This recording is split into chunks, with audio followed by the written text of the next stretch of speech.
A'udzu billahi minasyaitonir rajim. Bismillahirrahmanirrahim.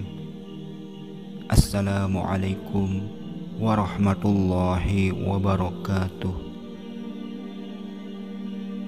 Ila hadratin Nabi Mustafa Muhammadin sallallahu alaihi wasallam. Al-Fatihah.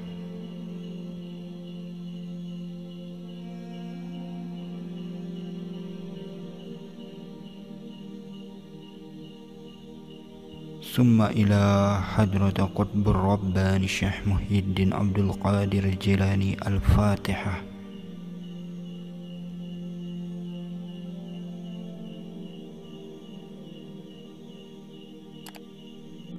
Rabbi shrah li syadri wa yassir li amri wahlul 'uqdatam min lisani yafqahu qawli. Di madrasah pada pagi hari di penghujung bulan Zulhijjah 545 Hijriah, Syekh Abdul Qadir Al-Jilani rahmatullah alaih memberikan nasihatnya sebagai berikut. Ada orang yang pernah bertanya kepadaku, bagaimana agar saya bisa mengeluarkan cinta dunia dari dalam hati saya? Aku pun menjelaskannya. Perhatikanlah, sesungguhnya dunia ini selalu berpindah dari tangan yang satu ke tangan yang lain. Dunia telah berhasil menghalangi dan melupakan para pemiliknya. Pemilik dunia pada mulanya dapat menaikkan derajat mereka dibandingkan orang lain, sehingga terkadang mereka dikagumi dan dielukan. Ketika mereka bersuka cita dengan kedudukan dan kemakmuran hidupnya, secara tiba-tiba dunia menjeratnya dan menjatuhkannya. Dunia telah menipu mereka, sehingga hancur dan binasalah mereka. Namun demikian, dunia dan iblis terus menertawakan mereka. Seperti itulah sesungguhnya perlakuan dunia terhadap para raja, penguasa, dan orang-orang kaya. Dunia berperilaku seperti itu semenjak Adam alaihissalam hingga hari kiamat. Dunia berpura-pura meninggikan derajat mereka, namun kemudian menjatuhkannya. Dunia berpura-pura memajukan kehidupan mereka, namun kemudian memerosotkan. Dunia itu pada mulanya menguntungkan, namun kemudian membangkrutkan. Dunia itu pada mulanya mendekat, namun kemudian menyembelih. Jarang sekali orang yang dapat selamat darinya. Dunia itu mengalahkan dan tidak dikalahkan.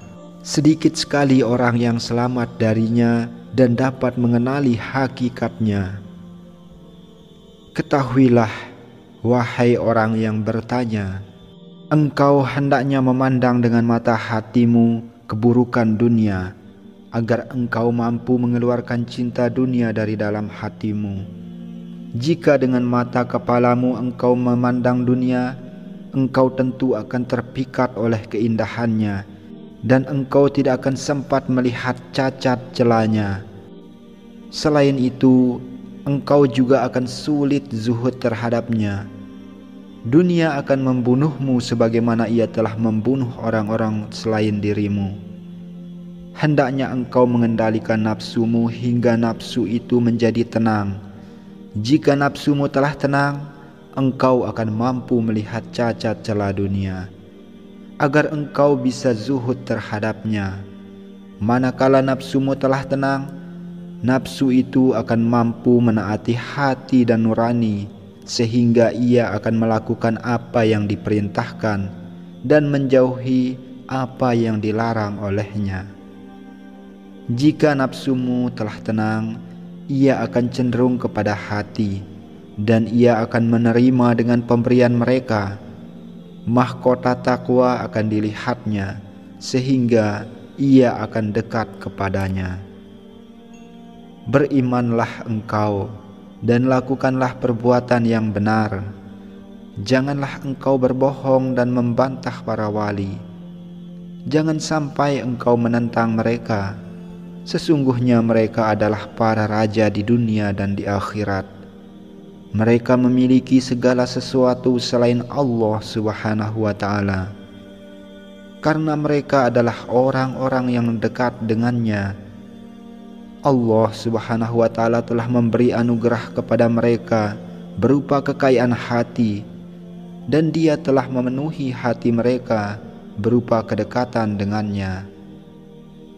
Allah Subhanahu wa ta'ala juga memberikan cahaya, kemuliaan, dan cinta kepadanya. Dunia di tangan siapa dan dimakan siapa, mereka tidak memperdulikannya. Dunia tidak mereka lihat pada awalnya, tetapi mereka lihat pada akhirnya, bahwa dunia itu fana.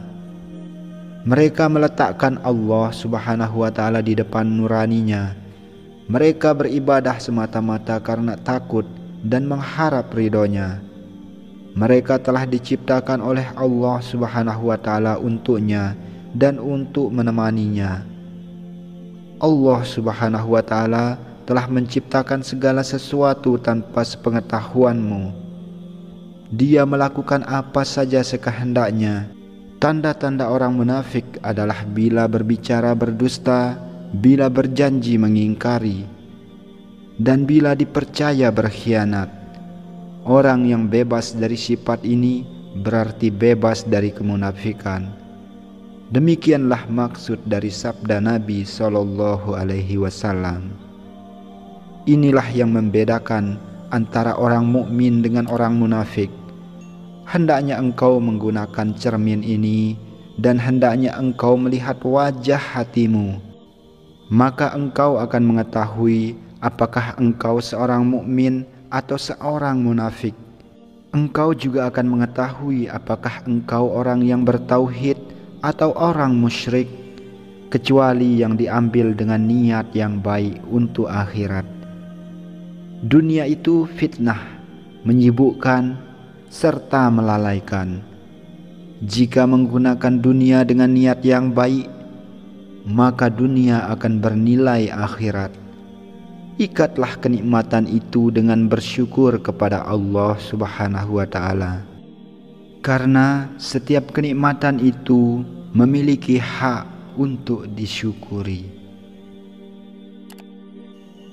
Semoga kita mendapat manfaat dan dibukakan mata hati kita untuk bisa merenungkan apa yang menjadi nasihat Waliullah Syekh Abdul Qadir Al-Jailani rahmatullah alaih ini, untuk bisa menunjuki kita jalan mendekatkan diri kepada Allah Azza wa Jalla.